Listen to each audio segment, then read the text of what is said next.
Everyone, and welcome to the Stage 8 betting preview of the Tour de France. Just a quick mention of the World Sports Betting Special. If you back a rider to win a stage and you finish a second, you get your money back in a free bet. Terms and conditions apply. Well, welcome back to the preview show, and what a stage we had on Friday. It was a real cracker. In the end, who was it? None other than Tadej Pogačar, who ended up winning the stage again. An incredible climb. And at one stage, it looked like he was going to be pipped by the Jumbo-Visma man, Vingegaard, who came past in the last few hundred meters to take the lead. But it was just something to watch this finish, because it was also a good performance by Roglic there, finishing in third, although he did lose 12 seconds to the two men above him there. But yeah, just something else to watch, the way Pogačar looked dead and buried and still managed to come back and get the win. And the fact that he could raise his arm as he crossed the line, where his opponent literally stopped on his bike, does show you that he certainly is the stronger of the two riders still. But it was quite a stage. As you know, I had a bet on Pogačar losing the yellow jersey. I really didn't think that his team would chase. But I wish I'd had a bit of inside information, because it was clearly a big stage for him. His girlfriend was at the end, and he was launching a new cancer research foundation as well. So he even had special kit made. So if I'd known that, I certainly would have known that his team, UAE, were going to be on the front chasing down the break. Interesting, though, that they did it, because, you know, they put a lot of effort in today. And if there's one thing, he's got a good team, but he doesn't have a stronger team as Jumbo-Visma. And his team burnt a lot of matches today on a day when, for me, they could have just let the yellow jersey go and saved the energy for some of the stages ahead.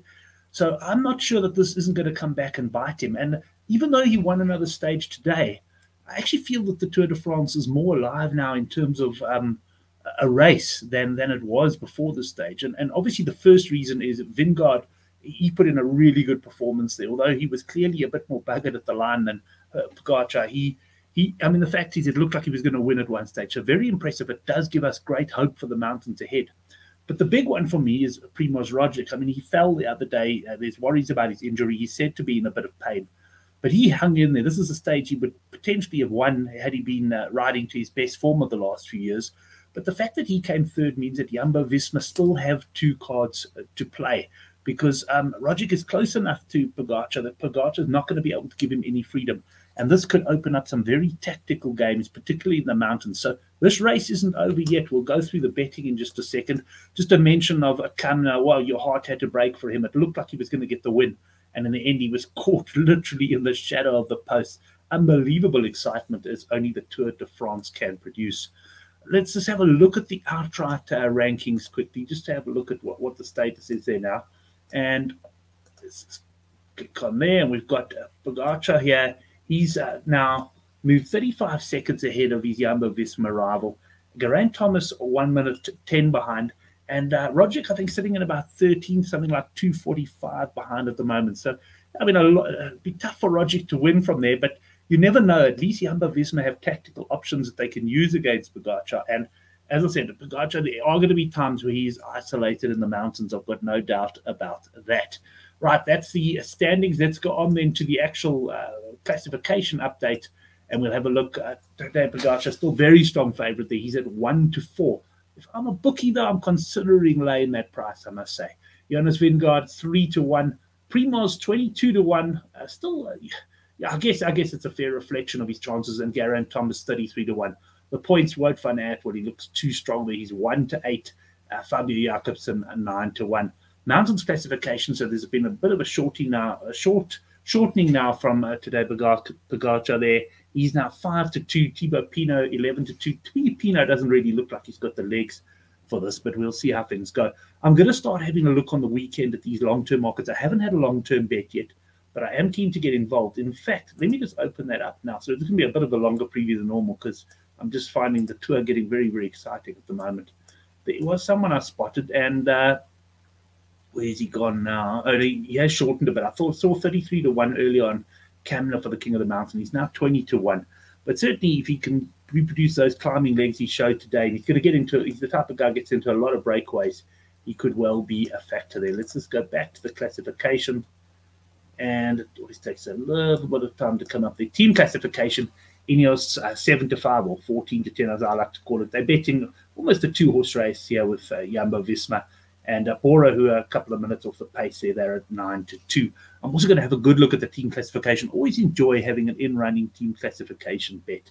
Right, let's move on then to the actual stage 8. We've got a very interesting profile on Saturday.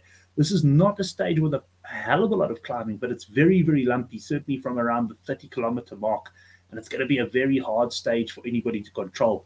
Quite a flat start, but what are we going to get? I tell you what we're going to get. We're going to get one hell of a battle to get into the break, because I think the break has an incredibly good chance of sticking in this particular round. We've got the sprint here after 46 kilometers, but you can see here things are already getting pretty lumpy, and we've got a couple of categorized climbs before we get to this final Cat 3 climb, which is 4.8 kilometers at 4.6%. Now, that doesn't sound bad at all, but let's go and have a look at the profile quickly of this Cat 3 climb at the end here. In fact, that's it there. So let me bring this up. So you'll see the reason the average gradient is only 4.6%. There's actually a kilometer here where they go downhill or sort of flattish, which is factored into the average. But how about this penultimate kilometer? 9.5% average.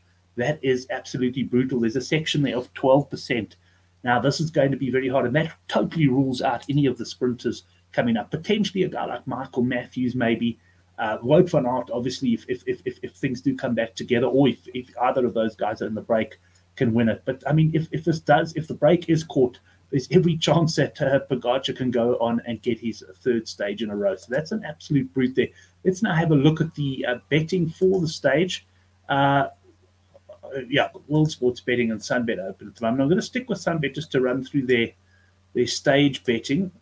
Let's go through. I know Wout van Aert is the favorite. I think I saw him at 3-1. You could get 33-10 with World Sports Betting. But let's just pull up some of these markets. 3-1 van Aert. Pogacar, he's 12-1. Michael Matthews 14. Moritz 14. Just back to that profile quickly. For me, I do think that the break is going to stick. So I'm going to be looking for riders who I think can get into the break, and I think can fight for the stage victory. So I'm going to bring up my bets now, and we can have a look at those. Where am I here? Banners. And the first one I want to bring up, I'm taking a sort of a range of riders here. In fact, I'll bring it up here. I've got them tapped in at this stage. Alberto Bettiol 28-1. Bettiol is a guy, he's a classics rider. He can certainly handle a course like this.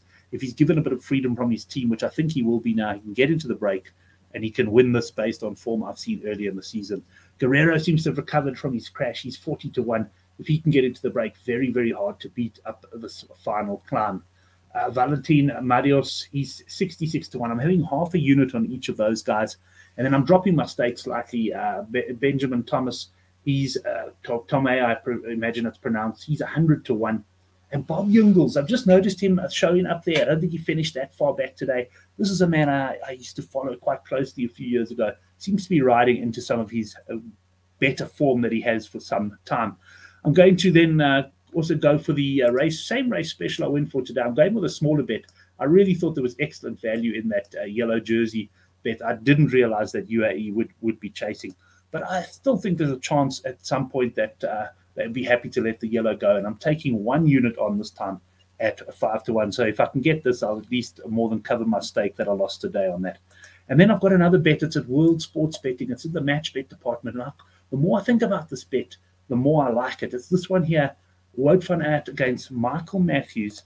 And I'm going 2 units on Michael Matthews to beat Wout van Aert. Now, why am I taking this bet? Well, first of all, but they both have got the potential to get into the break, although I think Michael Matthews is more likely to be in the break. And as mentioned already, I think the break is going to stick tomorrow. The reason I say that is Wout van Aert at the end of the day now is going to probably start being more and more on domestic duty for his captains. And he's got 2 captains at the end of the day. Jumbo Visma are potentially going to need all hands on deck. So I think there's probably more chance of Matthews getting into the break than Van Aert. If they are together at the end of the day and they both sprint for the stage or whatever, yes, I would say Van Aert is a favorite, but it's not as if Matthews has got no chance against him, particularly in the final kilometer, which is not that steep. You've got to give Matthews some sort of chance there. So I actually think 2-1 is a cracking price, and that is my match play play for the day. Well, we've almost hit the 10-minute mark for this one. It's early hours of the morning. I've due to load shedding, had to record this pretty late, but great having your company for this Tour de France stage. I'll be back late Saturday night or early Sunday morning with a look at Sunday's 9th stage, but we should be in for an absolute cracker. Enjoy the tour. And yeah, if you haven't subscribed yet to the Good for the Game betting newsletter, please find the link down below.